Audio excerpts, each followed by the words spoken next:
텐트 안은 어둠으로 가득 차 있었습니다. 지퍼가 천천히 내려가는 소리만이 고요함을 깼어요. 박수현 53세, 그녀는 떨리는 손으로 시동생의 텐트 문을 열고 있었습니다. 형수님, 이러시면 안 됩니다. 박준혁 49세, 그의 목소리가 어둠 속에서 떨렸어요. 쉬, 조용히요. 민수 씨는 깊이 잤어요. 수연의 속삭임이 밤 공기를 타고 흘렀습니다. 두 사람 사이에 금기된 선이 무너지려는 순간이었어요. 하지만 이 모든 것이 어떻게 시작되었을까요? 안녕하세요. 황혼의 여정입니다. 오늘도 찾아주셔서 감사합니다. 좋아요와 구독은 영상 제작에 큰 힘이 됩니다. 박수현, 올해 53세였습니다. 서울 강남구 대치동의 깔끔한 아파트에서 살고 있었어요. 결혼한 지 25년째 되던 해였습니다. 남편 박민수는 56세로 중소기업 이사였죠. 아침 7시 식탁에는 된장찌개와 계란말이가 올라와 있었습니다. 수연은 언제나처럼 정성스럽게 아침을 차렸어요. 하지만 남편은 신문만 보고 있었습니다. 밥 드세요. 식기 전에요. 수연이 조용히 말했지만 남편은 고개도 들지 않았어요. 응. 짧은 대답만 돌아왔습니다. 식탁 위로 침묵만이 흘렀어요. 25년을 함께 살았는데 이제는 남처럼 느껴졌습니다. 수연은 마주 앉은 남편을 바라봤어요. 언제부터 이렇게 됐을까요? 남편이 자리에서 일어났습니다. 오늘 늦을 거야. 저녁은 알아서 먹어. 현관문이 닫히는 소리가 아파트 안에 울렸어요. 수연은 혼자 남겨진 식탁을 바라보며 한숨을 쉬었습니다. 창밖으로 가을 햇살이 들어왔습니다. 하지만 집안은 어딘가 쓸쓸했어요. 자녀들은 모두 독립했고 이제 이 넓은 집에는 두 사람만 남았습니다. 아니, 두 명이 있지만 혼자인 느낌이었어요. 점심을 혼자 먹고 청소를 하고 빨래를 개는 일상. 수연의 하루는 그렇게 반복됐습니다. 저녁 6시가 되어도 남편은 돌아오지 않았어요. 핸드폰을 받지만 연락도 없었습니다. 혼자 라면을 끓여 먹으며 텔레비전을 켰어요. 드라마 속 주인공들은 사랑하고 다투고 화해했습니다. 수연은 그 모습이 부러웠어요. 우리에겐 언제부터 저런 감정이 없었을까요? 밤 11시 남편이 돌아왔습니다. 술 냄새가 진하게 풍겼어요. 다녀왔어. 그 한마디만 남기고 남편은 바로 침실로 들어갔습니다. 수연은 거실 소파에 앉아 한참을 멍하니 있었어요. 거울을 봤습니다. 53세의 얼굴이 보였어요. 주름이 조금씩 늘었지만 아직은 관리된 피부였습니다. 하지만 눈빛은 생기가 없었어요. 나는 언제부터 이렇게 투명한 존재가 됐을까요? 그렇게 또 하루가 지나갔습니다. 3일 후 추석 명절이었습니다. 수연은 아침부터 부엌에서 음식을 준비하고 있었어요. 전을 부치고 나물을 무치며 손이 쉴 틈이 없었습니다. 오후 2시쯤 초인종이 울렸어요. 형님, 형수님. 문을 열자 박준혁이 서 있었습니다. 민수의 동생, 올해 49세였죠. 손에는 과일 상자를 들고 있었어요. 어서 와요, 동생. 수연이 웃으며 맞이했습니다. 준혁은 수줍게 웃으며 안으로 들어왔어요. 3년 전 아내를 병으로 잃고 혼자 살고 있었습니다. 명절인데 혼자 있긴 뭐해서요. 준혁의 목소리가 조금 쓸쓸했어요. 수연은 그 목소리에서 외로움을 느꼈습니다. 잘했어요. 가족인데 당연히 함께 있어야죠. 거실에 앉은 준혁을 보며 수연은 준비한 음식을 내왔습니다. 와, 역시 형수님 손맛이에요. 준혁이 감탄하며 전을 집어 먹었어요. 그 모습이 왠지 기특했습니다. 남편 민수는 소파에 앉아 텔레비전만 보고 있었어요. 동생이 왔는데도 특별한 반응이 없었습니다. 준혁아 왔냐? 그 한마디뿐이었어요. 형님, 요즘 어떠세요? 준혁이 형을 보며 물었습니다. 뭐 그냥 바쁘지. 너는? 민수의 대답은 무뚝뚝했어요. 저도 일하면서 지내죠. 준혁도 짧게 답했습니다. 대화가 이어지지 않았어요. 수연은 어색한 분위기를 느끼며 다시 부엌으로 향했습니다. 그때 준혁이 따라 나왔어요. 형수님, 제가 설거지 도와드릴게요. 아니에요, 괜찮아요. 수연이 손을 저었지만 준혁은 이미 앞치마를 두르고 있었습니다. 혼자 사니까 이런 거 익숙해요. 그의 웃음이 따뜻했어요. 둘이 나란히 서서 설거지를 했습니다. 준혁이 그릇을 닦고 수연이 헹구는 모습. 왠지 모르게 편안했어요. 형수님, 요즘 건강하세요? 준혁이 조심스럽게 물었습니다. 네, 뭐 늘 그렇죠.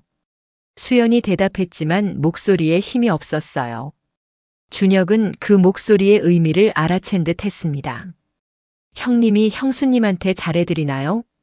그 질문에 수연의 손이 잠시 멈췄어요. 그냥 평범하게 살죠. 뭐?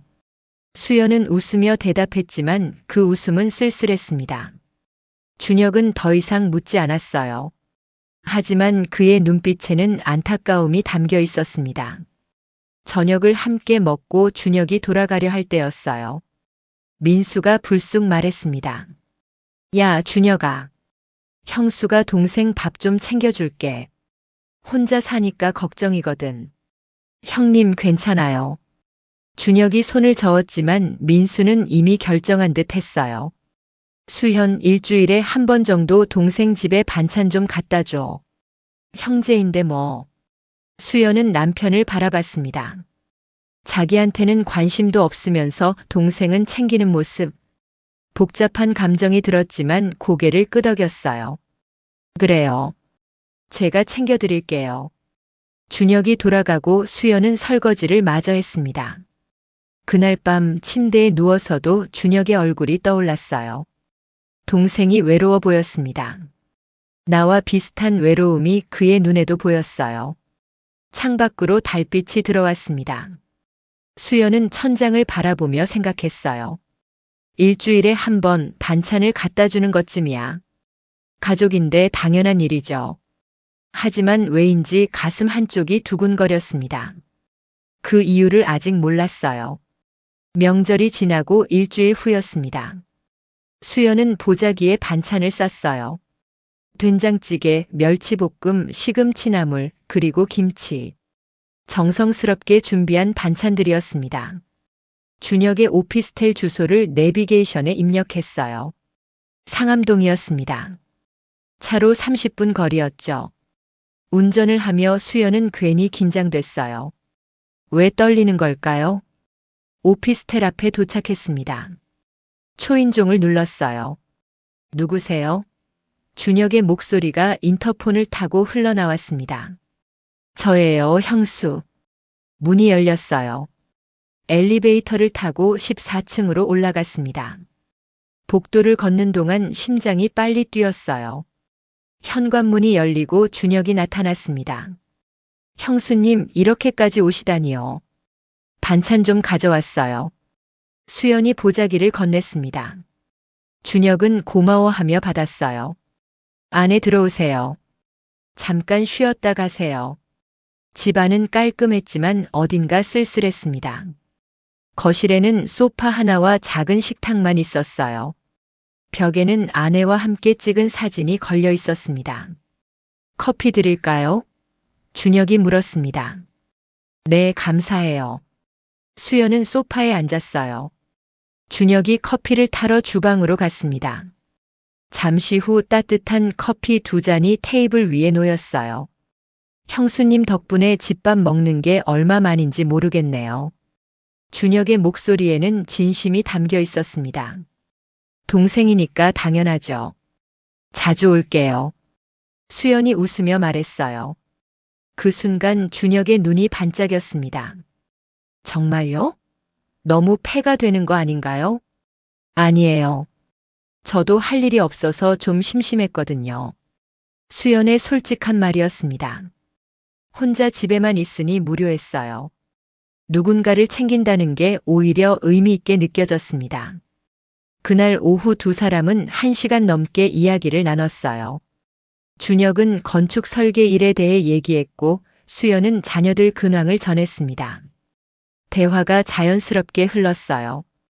해가 기울 무렵 수연이 자리에서 일어났습니다. 이제 가볼게요. 저녁 준비해야 해서요. 준혁이 현관까지 배웅했어요. 형수님 정말 감사합니다. 다음 주에 또 올게요. 그 말과 함께 수연은 문을 나섰습니다. 엘리베이터 안에서 수연은 자신의 얼굴을 비춰봤어요. 왠지 모르게 표정이 밝아 보였습니다. 오랜만에 누군가와 편하게 대화했다는 게 기분 좋았어요. 집으로 돌아오는 차 안에서도 준혁의 미소가 떠올랐습니다. 고마워하는 그 눈빛이 마음에 남았어요. 나를 필요로 하는 사람이 있다는 게 이렇게 좋은 일인가요? 집에 도착했을 때 남편은 아직 퇴근하지 않았습니다. 텅 빈 집 안에서 수연은 저녁을 준비했어요. 하지만 오늘은 왠지 기분이 나쁘지 않았습니다. 그날 밤 침대에 누워서도 준혁의 말이 생각났어요. 형수님 덕분에 집밥 먹는 게 얼마만인지 모르겠네요. 그 말이 자꾸 귓가에 맴돌았습니다. 일주일에 한 번. 그 약속이 왠지 기다려졌어요. 그 다음 주도 수연은 준혁의 집을 찾았습니다. 처음에는 일주일에 한 번이었지만 점점 2번, 3번으로 늘어났어요. 핑계는 늘 있었습니다. 반찬이 떨어졌을 것 같아서요. 김장김치 담갔는데 좀 갖다 줄게요. 이번 주는 갈비찜을 해봤어요. 수연은 그렇게 준혁의 집을 찾았고 준혁은 늘 반겨줬습니다. 어느새 식사 후에는 차 한 잔이 당연해졌어요. 소파에 나란히 앉아 커피를 마시며 이야기를 나누는 시간. 처음에는 30분이었던 게 1시간, 2시간으로 늘어났습니다. 형수님, 요즘 얼굴이 밝아지셨어요. 어느 날 준혁이 말했습니다. 그래요? 수연이 놀라며 물었어요. 네, 처음 봤을 때보다 훨씬 환해 보이세요. 준혁의 말에 수연은 괜히 얼굴이 뜨거워졌습니다. 그날 그릇을 씻다가 손이 스쳤어요. 준혁이 그릇을 건네주는데 수연의 손과 닿은 거죠. 순간 둘 다 움찔했습니다. 죄송해요. 준혁이 황급히 손을 뺐어요. 아니에요, 괜찮아요. 수연도 어색하게 웃었습니다. 하지만 손끝에 남은 온기가 오래 남았어요. 따뜻했습니다. 그 따뜻함이 가슴까지 전해지는 것 같았어요. 다음 주에는 또 다른 일이 있었습니다. 수연이 소파에 앉으려는데 발을 헛디뎠어요. 휘청거리는 순간 준혁이 재빨리 허리를 잡아줬습니다. 조심하세요. 준혁의 손이 수연의 허리를 감싸고 있었어요. 가까운 거리에서 서로의 숨소리가 들렸습니다. 고마워요. 수연이 말했지만 목소리가 떨렸어요. 준혁도 금방 손을 떼지 못했습니다. 몇 초간의 정적. 두 사람 모두 심장이 빨리 뛰고 있었어요. 저 괜찮으세요? 준혁이 늦게 물었습니다. 네, 괜찮아요. 수연이 물러서며 소파에 앉았어요. 하지만 허리에 남은 그 손길의 감촉이 지워지지 않았습니다. 따뜻하고 단단한 손이었어요. 그날 이후로 뭔가 달라졌습니다. 서로를 보는 눈빛이 조금씩 변하고 있었어요. 수연은 준혁의 집에 갈 때마다 옷차림에 신경을 썼습니다. 예전에는 그냥 편한 옷을 입었는데 이제는 거울 앞에서 고민했어요. 이 옷이 나을까 아니면 저 옷? 립스틱도 바르고 향수도 살짝 뿌렸습니다. 왜 이러는 걸까요?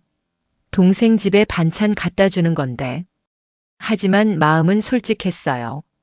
준혁이 예뻐 보인다고 말해주길 기대하고 있었습니다. 그리고 어느 날 정말로 그 말을 들었어요.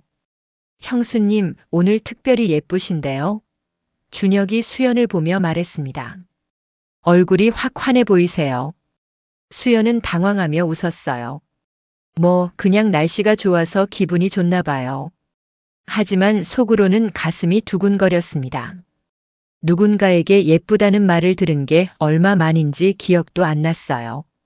남편은 몇 년째 그런 말을 하지 않았으니까요. 그날 집에 돌아와서도 기분이 좋았습니다. 거울을 보며 혼자 웃었어요.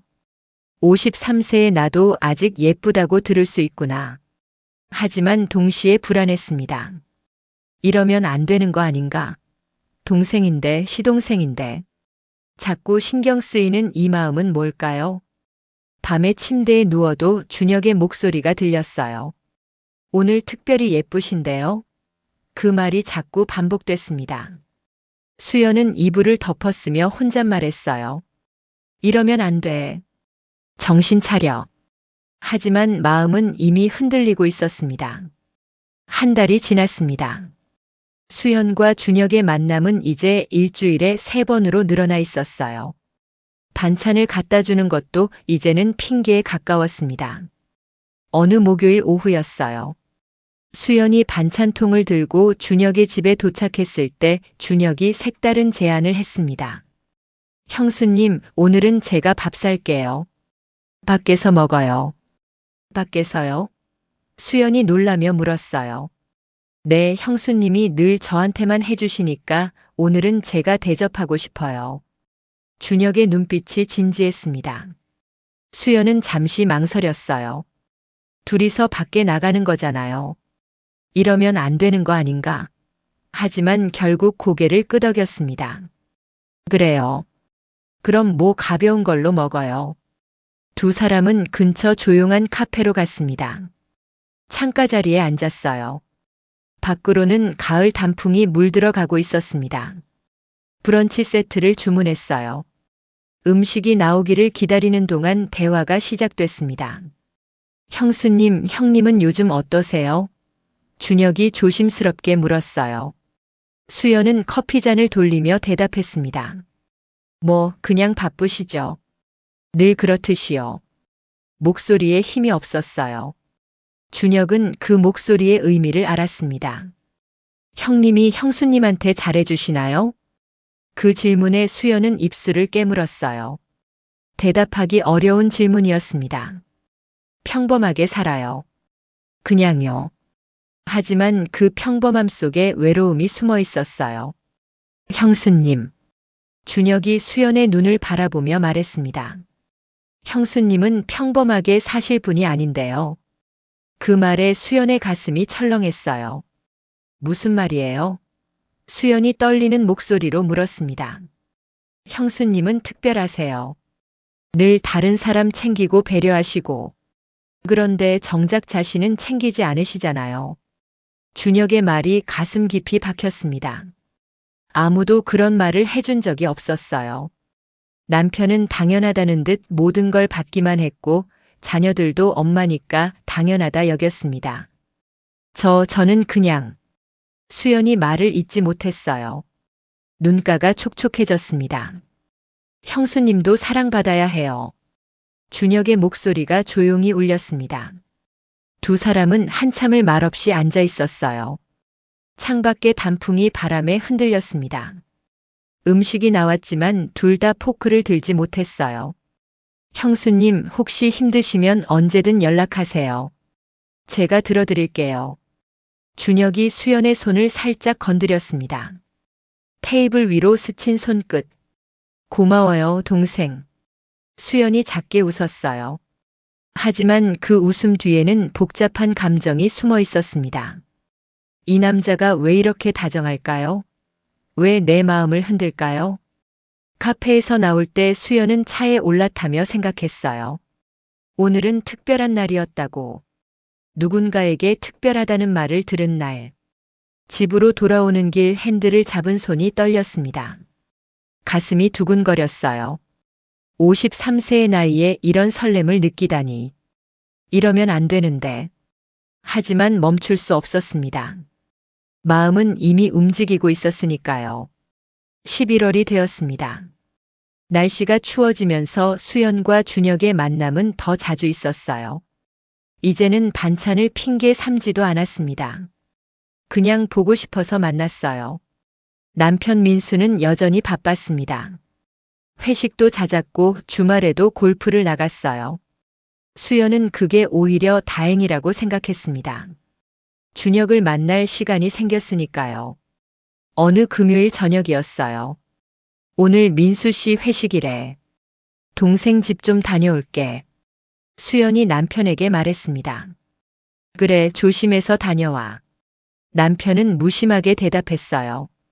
준혁의 집에 도착했을 때 시간은 저녁 7시였습니다. 문이 열리고 준혁이 나타났어요. 형수님 기다렸어요. 그의 미소가 따뜻했습니다. 안으로 들어가니 식탁에 음식이 차려져 있었어요. 오늘은 제가 준비했어요. 라면이지만요. 준혁이 쑥스럽게 웃었습니다. 두 사람은 마주 앉아 라면을 먹었어요. 간단한 식사였지만 묘하게 행복했습니다. 맛있어요. 수연이 웃으며 말했어요. 형수님이 먹으니까 더 맛있는 것 같아요. 준혁의 대답이었습니다. 식사 후 둘은 소파로 자리를 옮겼어요.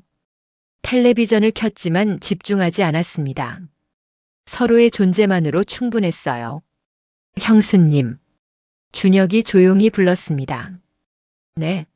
수연이 고개를 돌렸어요. 요즘 저 이상해요. 그 말에 수연의 심장이 빨라졌습니다. 왜요? 무엇이요? 수연이 떨리는 목소리로 물었어요. 형수님 생각이 자꾸 나요. 하루 종일이요. 준혁의 고백이었습니다. 수연은 숨이 멎는 것 같았어요. 나만 그런 게 아니었구나. 저도 말을 잇지 못했습니다. 뭐라고 대답해야 할지 몰랐어요. 준혁이 조심스럽게 손을 뻗었습니다. 수연의 손을 잡았어요. 따뜻한 손이었습니다. 이러면 안 되는 거 알아요. 하지만 멈출 수가 없어요. 저도요. 수연이 작게 대답했어요. 눈물이 맺혔습니다. 오랜만에 느끼는 감정이었어요. 누군가가 나를 원한다는 느낌. 두 사람은 그렇게 손만 잡고 한참을 있었습니다. 말은 없었지만 마음은 통하고 있었어요. 텔레비전에서 흘러나오는 소리만이 방 안을 채웠습니다. 시간이 얼마나 지났을까요? 수연이 시계를 보니 밤 11시였어요. 이제 가봐야겠어요. 늦었네요. 자리에서 일어났습니다. 현관까지 배웅하는 준혁. 조심히 들어가세요. 그의 목소리가 아쉬워 보였어요. 수연도 발걸음이 떨어지지 않았습니다. 문을 나서려는 순간 준혁이 수연의 손을 다시 잡았어요. 형수님, 다음에 또 봬요. 꼭이요. 그 말에 수연은 고개를 끄덕였습니다. 차를 몰고 집으로 가는 길 수연의 가슴은 계속 두근거렸어요. 오늘은 선을 넘을 뻔했습니다. 아니, 이미 넘은 건가요? 집에 도착했을 때 남편은 아직 돌아오지 않았어요. 텅 빈 집 안에서 수연은 소파에 앉았습니다. 손끝에 아직 준혁의 온기가 남아 있었어요. 이러면 안 되는 거 알아요. 하지만 멈출 수가 없어요. 준혁의 말이 귓가에 맴돌았습니다. 수연도 똑같은 마음이었어요. 창밖으로 달이 떠 있었습니다. 그 달빛 아래 수연은 조용히 눈물을 흘렸어요. 기쁨인지 슬픔인지 알 수 없는 눈물이었습니다. 12월 초였습니다. 어느 일요일 아침 민수가 갑자기 말했어요. 여보, 이번 주말에 캠핑이나 갈까? 날씨도 좋던데. 수연은 놀라서 남편을 바라봤습니다. 캠핑이요? 갑자기요? 민수와 함께 나들이를 간 게 몇 년 만인지 기억도 안 났어요. 준혁이도 데리고 가자. 동생 혼자 있으면 심심할 것 같아서. 민수의 말에 수연의 가슴이 철렁했습니다. 준혁이를요? 그래. 우리 셋이서 가면 좋잖아. 민수는 태연하게 말했어요. 하지만 수연의 심장은 빠르게 뛰고 있었습니다. 준혁과 함께 1박 2일을요? 그날 저녁 준혁에게 문자를 보냈어요. 동생, 이번 주말에 캠핑 가자는데 시간 괜찮아요? 잠시 후 답장이 왔습니다. 좋아요, 형수님. 형님이 제안하신 거예요? 네, 우리 셋이서 가재요. 수연이 답장을 보냈지만 손이 떨렸어요. 1박 2일 동안 준혁과 함께. 설렘과 불안이 교차했습니다. 그 주 내내 수연은 마음이 복잡했어요. 거울을 보며 무슨 옷을 입을지 고민했습니다. 캠핑인데 너무 꾸미면 이상하잖아요. 하지만 준혁 앞에서 예쁘게 보이고 싶었어요. 결국 깔끔한 청바지와 베이지색 니트를 골랐습니다. 화장도 얇게 했어요. 자연스러우면서도 관리된 모습. 거울 속 자신을 보며 수연은 한숨을 쉬었습니다. 내가 지금 뭐 하는 거지? 남편이랑 가는 캠핑인데 왜 다른 남자를 생각하는 거야? 하지만 마음은 솔직했어요. 준혁이 보고 싶었습니다. 금요일이 되었어요. 캠핑 준비를 위해 수연과 준혁이 마트에 함께 갔습니다. 민수는 회사 일이 있다며 먼저 가지 못했어요. 장바구니를 밀며 나란히 걷는 두 사람. 삼겹살은 3kg 정도면 될까요? 수연이 물었습니다. 충분할 것 같아요. 저는 형수님 음식이면 뭐든 좋아요. 준혁이 웃으며 답했어요. 야채 코너에서 상추를 고를 때였어요. 수연이 손을 뻗는데 준혁도 같은 상추를 잡았습니다. 손이 닿았어요. 둘 다 움찔했지만 금방 떼지 않았습니다. 죄송해요. 준혁이 먼저 손을 빼며 말했어요. 아니에요, 괜찮아요. 수연도 어색하게 웃었습니다. 하지만 손끝에 남은 감촉이 사라지지 않았어요. 계산을 마치고 주차장으로 향할 때 준혁이 조심스럽게 말했습니다. 형수님, 이번 캠핑이 기대돼요. 왜요? 수연이 물었어요. 형수님이랑 오래 시간을 보낼 수 있잖아요. 준혁의 말에 수연은 얼굴이 뜨거워졌습니다. 하지만 민수 씨도 함께 있는데요. 그래도 좋아요. 형수님 곁에 있는 것만으로도요. 차에 올라타서도 그 말이 계속 맴돌았어요. 형수님 곁에 있는 것만으로도요. 수연은 핸들을 잡은 손에 힘을 주었습니다. 이번 주말 무슨 일이 생길까요? 토요일 아침 9시. 차 2대가 집 앞에서 만났습니다. 민수의 차와 준혁의 차. 우리가 먼저 갈게. 따라와. 민수가 창문을 내리며 말했어요. 수연은 민수의 조수석에 앉았습니다. 짐은 뒷좌석에 가득했어요. 텐트, 침낭, 식재료들. 준혁의 차가 뒤를 따랐습니다. 1시간 반을 달려 경기도 가평의 캠핑장에 도착했어요. 강 옆에 위치한 한적한 곳이었습니다. 11월 초라 사람도 많지 않았어요. 여기다. 민수가 강변이 보이는 자리를 가리켰습니다. 세 사람은 짐을 내리기 시작했어요. 텐트를 설치하고 타프를 치고 의자를 펼쳤습니다. 형수님은 쉬세요. 저희가 할게요. 준혁이 말했지만 수연도 거들었어요. 괜찮아요. 같이 하는 게 빠르죠. 내 손이 움직이며 캠핑장이 완성됐습니다. 텐트는 2개였습니다. 민수와 수연의 텐트 하나, 준혁의 텐트 하나. 약 5m 정도 떨어진 거리였어요. 수연은 준혁의 텐트를 힐끗 바라봤습니다. 저녁 때까지 시간이 있었어요. 민수가 제안했습니다. 나는 좀 쉴게. 너희 둘이 산책이라도 다녀와. 피곤하더라. 민수는 의자에 앉아 모자를 눌러쓰고 눈을 감았어요. 순식간에 코를 골기 시작했습니다. 수연과 준혁은 서로를 바라봤어요. 산책하실래요? 준혁이 조심스럽게 물었습니다. 그래요. 강변을 좀 걸어볼까요? 수연이 고개를 끄덕였어요. 두 사람은 나란히 강변을 걸었습니다. 11월의 바람이 차가웠어요. 수연이 살짝 몸을 움츠렸습니다. 추우세요? 준혁이 물었어요. 괜찮아요. 수연이 웃으며 답했지만 준혁은 자신의 점퍼를 벗었습니다. 이거 입으세요. 안 그러면 감기 걸려요. 형수님. 아니에요. 그럼 동생이 추울 텐데. 수연이 손을 저었지만 준혁은 이미 수연의 어깨에 점퍼를 걸쳐주고 있었어요. 저는 더워서 괜찮아요. 진짜예요. 준혁의 점퍼에서 그의 체온이 느껴졌습니다. 향기도 났어요. 수연은 가슴이 두근거렸습니다. 고마워요, 동생. 강물이 흐르는 소리만 들렸어요. 하늘은 맑았고 구름 한 점 없었습니다. 여기 참 좋네요. 수연이 말했어요. 그러게요. 형수님이랑 함께여서 더 좋은 것 같아요. 준혁의 말에 수연은 그를 바라봤습니다. 준혁도 수연을 보고 있었어요. 시선이 마주쳤습니다. 몇 초간의 침묵이 흘렀어요. 형수님. 준혁이 조용히 불렀습니다. 네.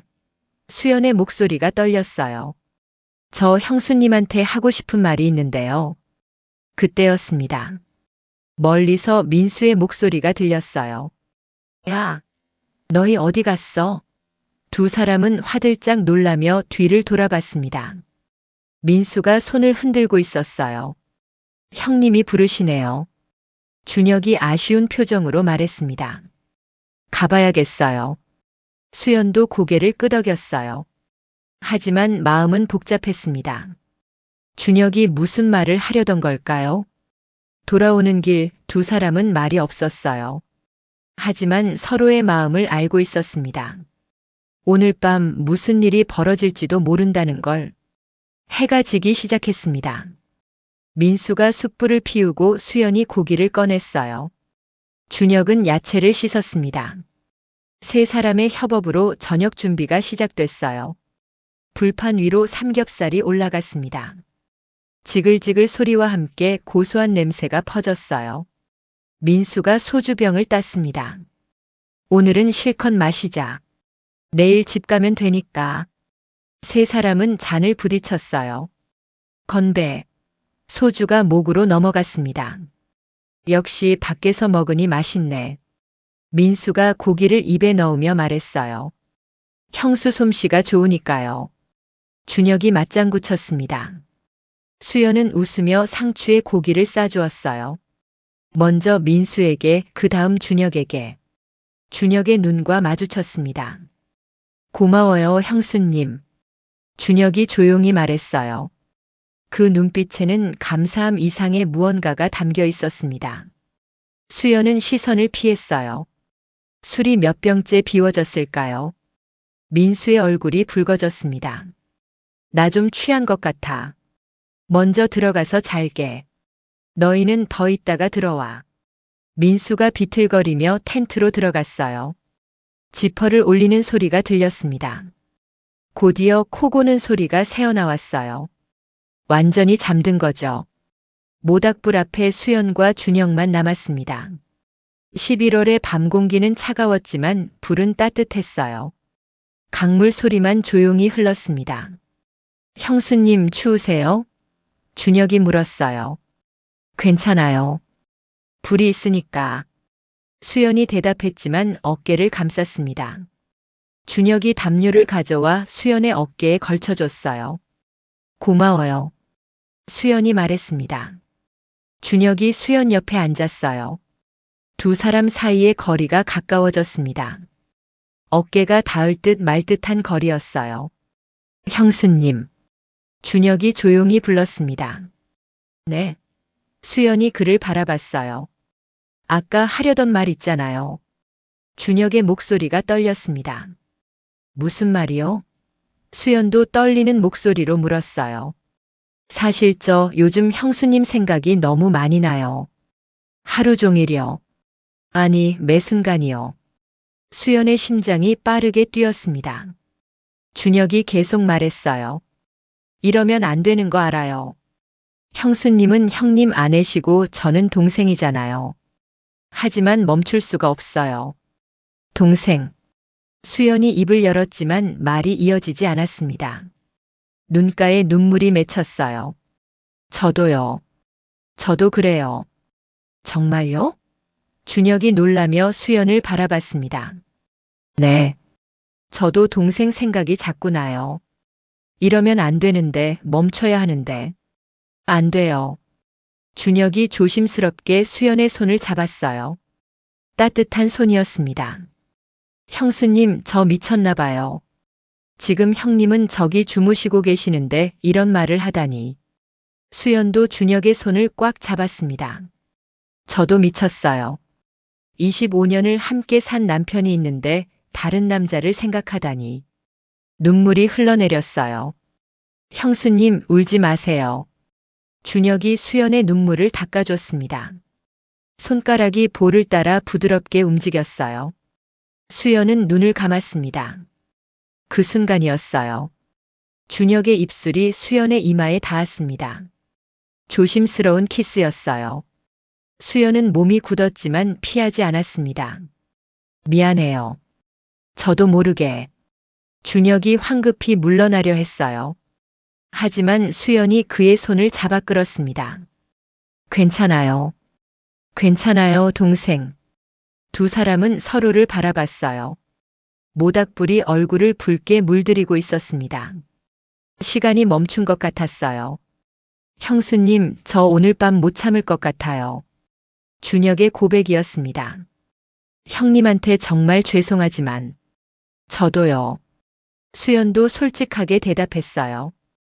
그렇게 두 사람은 모닥불 앞에서 한참을 앉아 있었습니다. 손을 잡고 어깨를 기대고 말은 없었지만 마음은 통하고 있었어요. 자정이 넘어가고 있었습니다. 민수의 텐트에서는 여전히 코 고는 소리가 들렸어요.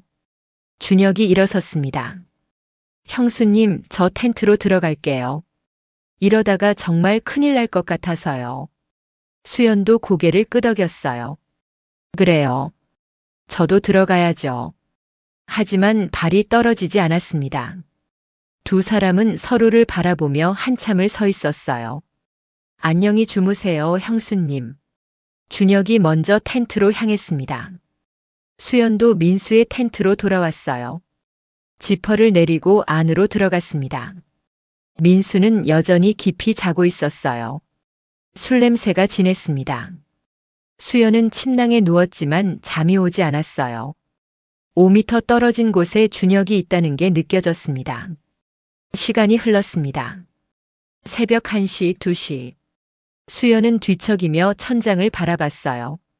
준혁도 자지 못하고 있을까요? 그리고 새벽 2시 30분. 수연은 결심했습니다. 수연은 조용히 일어났습니다. 민수는 여전히 코를 골며 자고 있었어요. 술에 완전히 취한 상태였습니다. 흔들어도 깰 것 같지 않았어요. 침낭에서 빠져나왔습니다. 패딩을 걸치고 텐트 지퍼에 손을 댔어요. 천천히, 아주 천천히 지퍼를 내렸습니다. 소리가 나지 않게 조심했어요. 밖으로 나왔습니다. 11월의 새벽 공기가 차갑게 피부를 스쳤어요. 모닥불은 꺼져 있었습니다. 하늘에는 별이 가득했어요. 수연은 준혁의 텐트를 바라봤습니다. 5미터 거리. 짧으면 짧고 멀면 먼 거리였어요. 한 걸음 한 걸음 다가갔습니다. 텐트 앞에 섰어요. 손이 떨렸습니다. 이러면 안 돼. 돌아가야 해. 머리로는 알고 있었어요. 하지만 마음은 이미 결정했습니다. 지퍼에 손을 댔어요. 천천히 내렸습니다. 소리가 텐트 안으로 전해졌을 거예요. 움직이는 기척이 들렸습니다. 형수님?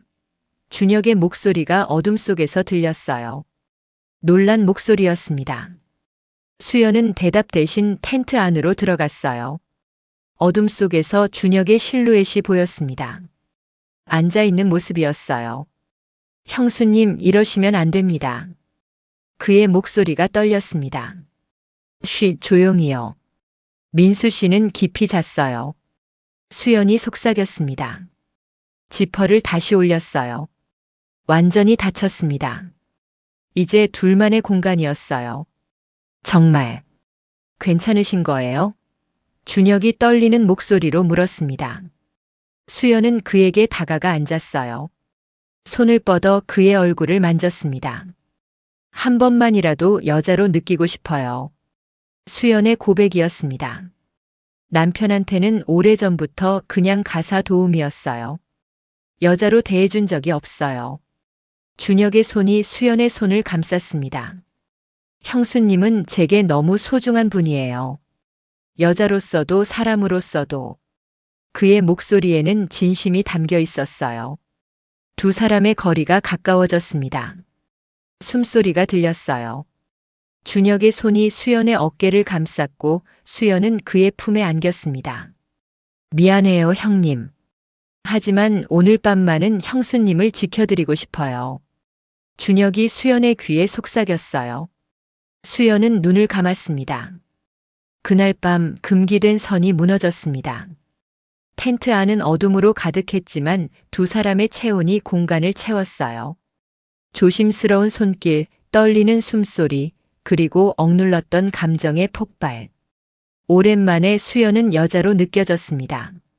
누군가가 자신을 원한다는 것, 사랑받는다는 것. 25년 만에 처음 느끼는 감정이었어요. 준혁도 마찬가지였습니다. 3년간 혼자 살며 느꼈던 외로움이 사라지는 순간이었어요. 형수님이라는 금기된 존재지만 오늘 밤만은 그냥 한 여자와 한 남자였습니다. 시간이 얼마나 흘렀을까요? 두 사람은 말없이 안겨 있었어요. 밖에서는 강물 소리만 흐르고 있었습니다. 형수님. 준혁이 조용히 불렀습니다. 네. 수연이 그의 가슴에 얼굴을 묻으며 대답했어요. 후회하세요? 준혁의 질문이었습니다. 아니요. 한 번도요. 수연의 대답은 확실했습니다. 당신은요? 저도요. 단 한 번도 후회하지 않아요. 두 사람은 그렇게 새벽까지 함께 있었습니다. 잠들지 않았어요. 이 순간이 끝나는 게 두려웠으니까요. 하지만 시간은 흘렀습니다. 창밖이 조금씩 밝아지기 시작했어요. 새벽 5시였습니다. 수연이 일어나야 할 시간이었어요. 이제 가봐야 해요. 수연이 조용히 말했습니다. 준혁이 수연의 손을 잡았어요. 형수님 다시 볼 수 있죠? 물론이에요. 우리 이제 멈출 수 없을 것 같아요. 수연은 옷을 챙겨 입고 텐트 밖으로 나왔습니다. 새벽 공기가 얼굴을 스쳤어요. 차가웠지만 정신이 맑아지는 기분이었습니다. 조용히 민수의 텐트로 돌아갔어요. 지퍼를 열고 안으로 들어갔습니다. 민수는 여전히 자고 있었어요. 전혀 눈치채지 못한 채였습니다. 수연은 침낭에 누웠습니다. 가슴이 아직도 두근거렸어요. 준혁의 체온이 몸에 남아 있었습니다. 이제 우리는 돌이킬 수 없는 강을 건넜어요. 후회는 없었습니다. 하지만 두려웠어요. 이제 어떻게 되는 걸까요? 아침 7시. 민수가 먼저 일어났습니다. 머리가 아프다고 투덜거리며 텐트 밖으로 나갔어요. 수연도 따라 나왔습니다. 잘 잤어? 민수가 물었어요. 네, 잘 잤어요. 수연이 대답했지만 목소리가 떨렸습니다. 다행히 민수는 눈치채지 못했어요. 준혁의 텐트 지퍼가 열렸습니다. 준혁이 나왔어요. 형님, 형수님. 안녕하세요. 인사를 했지만 수연과 눈을 마주치지 못했습니다. 야, 잘 잤냐? 민수가 동생에게 물었어요. 네, 잘 잤습니다. 준혁의 대답도 어색했습니다. 수연은 재빨리 아침 준비를 시작했어요. 라면을 끓이고 김치를 꺼냈습니다. 손이 떨려서 냄비를 잡기가 힘들었어요. 지난밤의 기억이 자꾸 떠올랐습니다. 세 사람이 돗자리에 둘러앉아 아침을 먹었어요. 민수는 아무것도 모른 채 라면을 후루룩 먹었습니다.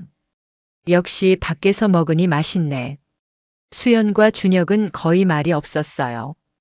가끔 눈이 마주쳤지만 금방 피했습니다. 공기가 이상했지만 민수는 느끼지 못했어요. 식사 후 짐을 정리했습니다. 텐트를 걷고 침낭을 말고 의자를 접었어요. 세 사람이 움직였지만 어색함은 계속됐습니다. 차에 짐을 실을 때였어요. 준혁과 수연이 같은 짐을 잡았습니다. 손이 스쳤어요. 둘 다 전기에 감전된 듯 움찔했습니다. 괜찮으세요? 준혁이 조용히 물었어요. 네, 괜찮아요. 수연이 고개를 끄덕였습니다. 눈빛으로 서로의 마음을 확인했어요. 집으로 돌아가는 차 안. 수연은 창밖을 바라봤습니다. 지난밤의 일이 꿈만 같았어요. 정말 일어난 일일까요? 하지만 몸에 남은 감촉이 그게 현실이었다고 말해줬습니다. 준혁의 따뜻한 손길, 부드러운 속삭임. 모두 생생했어요. 집에 도착했습니다. 준혁이 먼저 인사했어요. 형님, 형수님. 즐거웠습니다. 또 가요. 민수가 웃으며 대답했습니다. 그래, 다음에 또 가자. 수연은 준혁을 바라봤어요. 준혁도 수연을 보고 있었습니다. 말없는 대화가 오갔어요. 다시 만나자는 약속이었습니다. 준혁의 차가 떠났습니다.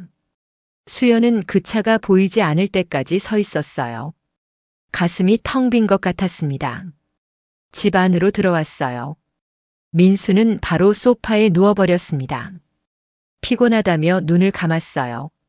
수연은 짐을 정리하며 생각했습니다. 우리 이제 어떻게 되는 걸까요? 계속 만날 수 있을까요? 들키지 않을까요? 질문들이 머릿속을 가득 채웠어요. 하지만 한 가지는 확실했습니다. 준혁을 다시 만나고 싶다는 것, 그 품에 안기고 싶다는 것, 멈출 수 없을 것 같았어요. 그날 밤 수연의 핸드폰에 문자가 왔습니다. 준혁이었어요. 형수님, 오늘 밤 잊지 못할 것 같아요. 저도요. 수연이 답장을 보냈습니다. 또 만날 수 있을까요? 준혁의 물음이었어요. 물론이에요. 꼭이요. 수연의 대답이었습니다. 금기를 넘은 두 사람. 이제 돌아갈 수 없는 길을 가고 있었어요. 캠핑 이후 일주일이 지났습니다. 수연과 준혁의 만남은 더 잦아졌어요. 이제는 거의 매일 문자를 주고받았습니다. 형수님, 오늘 시간 괜찮으세요? 보고 싶어요. 준혁의 문자였어요. 오후 3시쯤 갈게요. 수연이 답장을 보냈습니다. 민수는 여전히 바빴어요. 회사 일로 늦게 들어오는 날이 많았습니다. 주말에도 골프 약속이 있었어요. 수연에게는 오히려 다행이었습니다. 준혁의 집은 이제 익숙했어요. 초인종을 누르면 준혁이 바로 문을 열어줬습니다. 기다렸어요, 형수님. 그의 미소가 따뜻했어요. 안으로 들어가면 늘 커피 향이 퍼져 있었습니다. 준혁이 미리 준비해둔 거죠. 소파에 나란히 앉아 대화를 나눴어요. 하지만 대화만으로는 부족했습니다. 금방 손을 잡게 됐고 어깨가 닿았어요. 그리고 자연스럽게 입술이 닿았습니다. 형수님, 보고 싶었어요. 준혁이 수연을 안으며 속삭였어요. 저도요. 너무 보고 싶었어요. 수연도 그의 품에 안겼습니다. 시간 가는 줄 몰랐어요. 2시간, 3시간이 순식간에 지나갔습니다. 수연은 시계를 보며 자리에서 일어났어요. 이제 가봐야 해요. 아쉬워요. 조금만 더 있다 가면 안 될까요? 준혁이 수연의 손을 잡았습니다. 안 돼요. 너무 오래 있으면 의심받을 수 있어요. 알아요. 하지만 헤어지기가 너무 힘들어요. 준혁의 목소리에 아쉬움이 가득했습니다. 수연도 마찬가지였어요. 하지만 조심해야 했습니다. 현관까지 배웅하는 준혁. 조심히 들어가세요. 문자할게요. 네, 동생도 건강하세요. 수연이 손을 흔들며 나왔어요. 엘리베이터를 타고 내려오는 동안 가슴이 두근거렸습니다. 준혁의 체온이 아직 몸에 남아 있었어요. 오늘도 행복한 시간이었습니다. 하지만 불안도 컸어요. 언제까지 이렇게 숨어 다닐 수 있을까요? 들키지 않을까요? 집으로 돌아가는 차 안에서 수연은 핸들을 잡은 손에 힘을 주었습니다. 조심해야 해. 절대 들키면 안 돼. 집에 도착했을 때 민수는 아직 퇴근하지 않았어요. 다행이었습니다. 수연은 서둘러 샤워를 했어요. 준혁의 향기를 지워야 했습니다. 저녁을 준비하며 핸드폰을 확인했어요. 준혁에게서 문자가 와 있었습니다. 무사히 도착하셨어요? 네, 걱정 마세요. 수연이 답장을 보냈어요. 오늘도 행복했어요. 형수님. 준혁의 문자였습니다. 저도요. 늘 고마워요. 수연의 답장이었어요. 밤 9시 민수가 돌아왔습니다. 다녀왔어. 피곤하다. 인사도 제대로 하지 않고 침실로 들어갔어요. 수연은 안도의 한숨을 쉬었습니다. 그날 밤 침대에 누워서도 준혁 생각뿐이었어요. 내일도 만날 수 있을까요? 모레는요? 계속 이렇게 만날 수 있을까요? 불안했지만 멈출 수 없었습니다. 준혁 없는 일상은 상상할 수 없었어요. 그가 주는 사랑이 너무 소중했습니다. 그렇게 위험한 일상이 계속됐습니다. 수연과 준혁은 일주일에 서너 번씩 만났어요. 때로는 준혁의 집에서, 때로는 외곽의 조용한 모텔에서.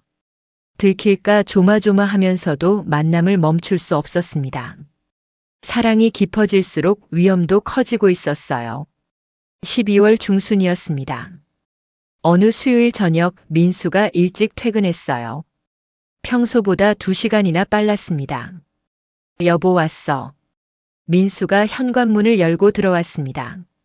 수연은 놀라서 부엌에서 나왔어요. 어머, 오늘 일찍 오셨네요. 회의가 취소돼서. 민수가 소파에 앉으며 말했습니다. 그런데 어디 갔다 온 거야? 차가 없던데. 네. 수연이 당황했어요. 아, 동생 집에 반찬 좀 갖다 줬어요. 목소리가 조금 떨렸습니다. 또, 요즘 자주 가는 것 같은데. 민수의 눈빛이 날카로워졌어요. 거의 매일 나가던데? 동생이 혼자 사니까요. 반찬도 해주고 청소도 도와주고 그래요. 수연이 애써 태연하게 대답했습니다. 그래. 민수는 더 이상 묻지 않았어요. 하지만 눈빛이 달라져 있었습니다. 수상하다는 표정이었어요. 그날 밤 수연은 잠을 이루지 못했습니다. 민수가 의심하기 시작한 걸까요? 들킨 걸까요? 불안이 밀려왔어요. 다음 날 준혁에게 문자를 보냈습니다. 동생, 남편이 의심하는 것 같아요. 조심해야겠어요. 곧 답장이 왔습니다. 걱정하지 마세요. 당분간 만남을 줄일까요? 아니요. 보고 싶어요. 수연의 솔직한 마음이었습니다. 하지만 조심은 해야 해요. 알겠습니다. 더 조심할게요. 며칠 후 금요일 저녁이었어요. 수연이 준혁의 집에 있을 때였습니다.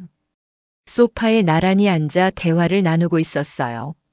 그때 현관문 소리가 들렸습니다. 열쇠로 문을 여는 소리. 두 사람은 얼어붙었어요. 민수였습니다. 야, 준혁아. 형이다. 민수의 목소리가 현관에서 들렸습니다. 수연은 순간 심장이 멈추는 줄 알았어요. 준혁이 재빨리 일어났습니다. 형님, 갑자기 웬일이세요? 목소리를 최대한 태연하게 만들었어요. 수연은 황급히 주방으로 피했습니다. 그릇을 씻는 척했어요. 손이 떨려서 그릇을 제대로 잡을 수가 없었습니다. 서류 놓고 가서 가져가려고. 민수가 거실로 들어왔어요. 그때 주방에서 수연이 나왔습니다. 어머, 여보. 웬일이에요? 수연이 최대한 자연스럽게 웃었습니다. 반찬 좀 갖다 주려고 왔는데. 그래. 민수가 수연을 빤히 쳐다봤어요. 오래 있었어? 아니요, 방금 왔어요. 수연이 거짓말을 했습니다. 그런데 차가 아래층 주차장에 있던데. 1시간 전부터. 민수의 말에 수연은 숨이 막혔어요. 침묵이 흘렀습니다. 공기가 무거워졌어요. 준혁이 끼어들었습니다. 형님, 형수님이 청소도 도와주시고 빨래도 개주셨어요. 시간이 좀 걸렸죠. 민수는 두 사람을 번갈아 쳐다봤습니다. 뭔가 이상하다는 표정이었어요. 하지만 확신은 없는 듯 했습니다. 그래. 나 서류 찾아야 하는데 어디 뒀더라. 민수가 준혁의 서재로 향했어요. 잠시 두 사람만 남았습니다. 위험했어요. 준혁이 작은 목소리로 속삭였습니다. 알아요.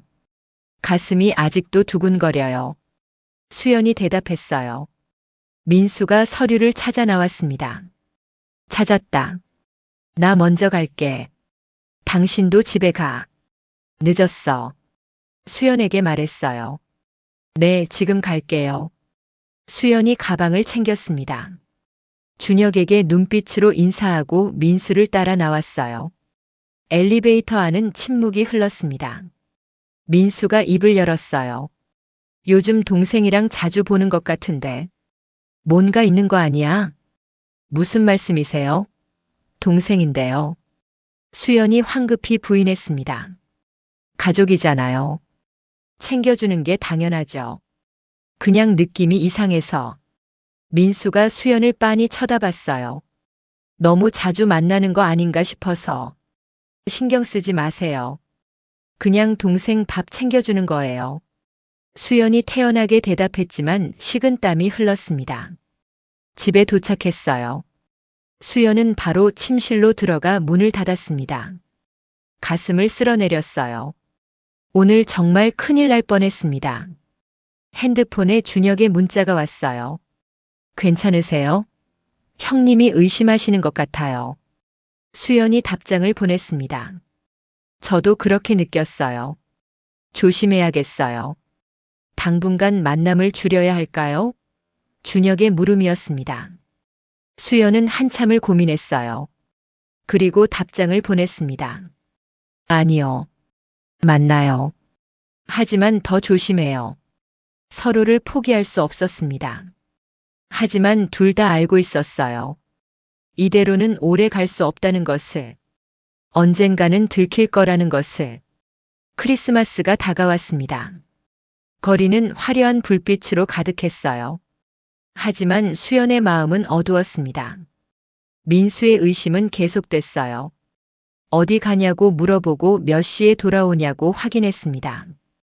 핸드폰도 자주 쳐다봤어요. 준혁과의 만남은 더 조심스러워졌습니다. 일주일에 한두 번으로 줄었어요. 그나마도 시간을 짧게 가져야 했습니다. 형수님, 이렇게 숨어 다니는 게 맞는 걸까요? 어느 날 준혁이 물었습니다.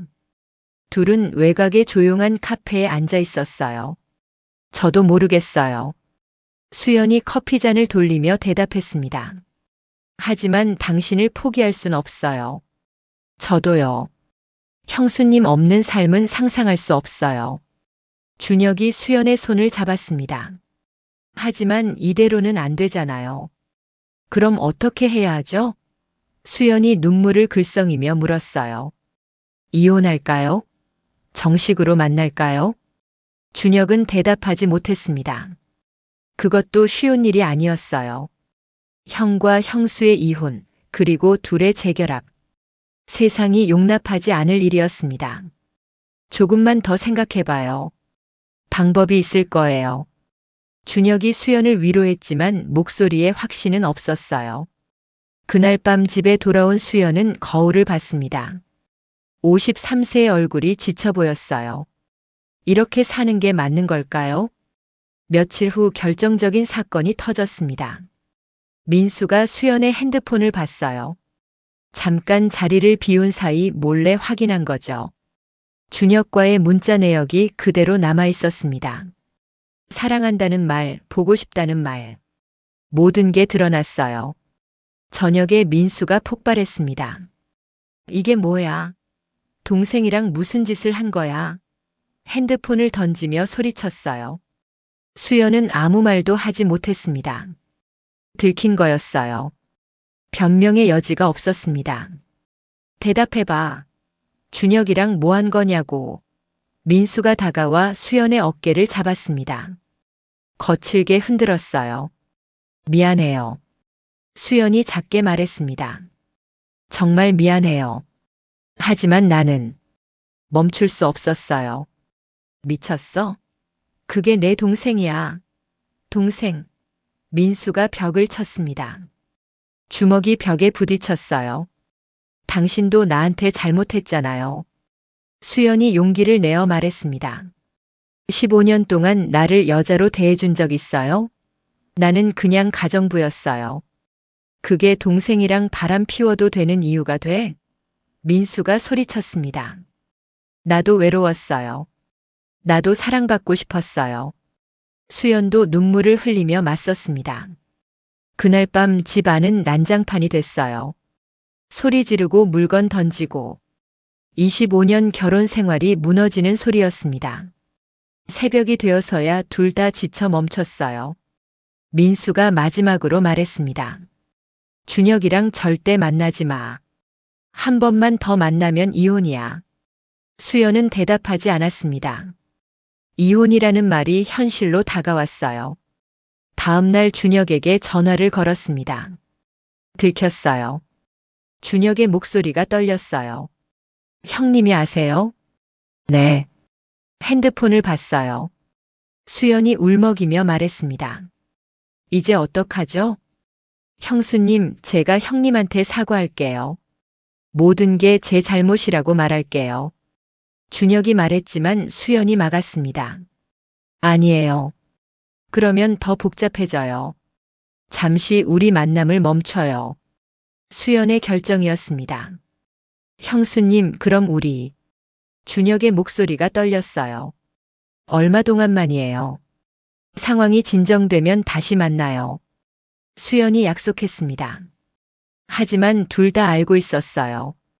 이게 끝일 수도 있다는 것을. 한 달이 지났습니다.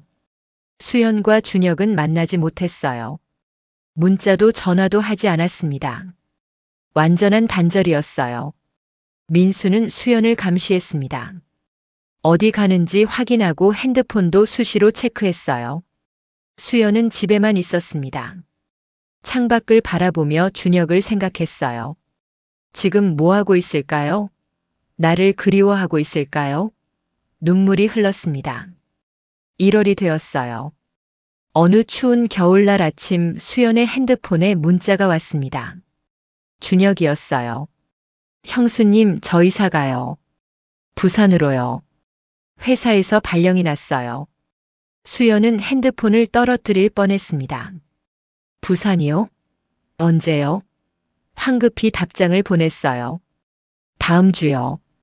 형수님, 떠나기 전에 한 번만 만날 수 있을까요?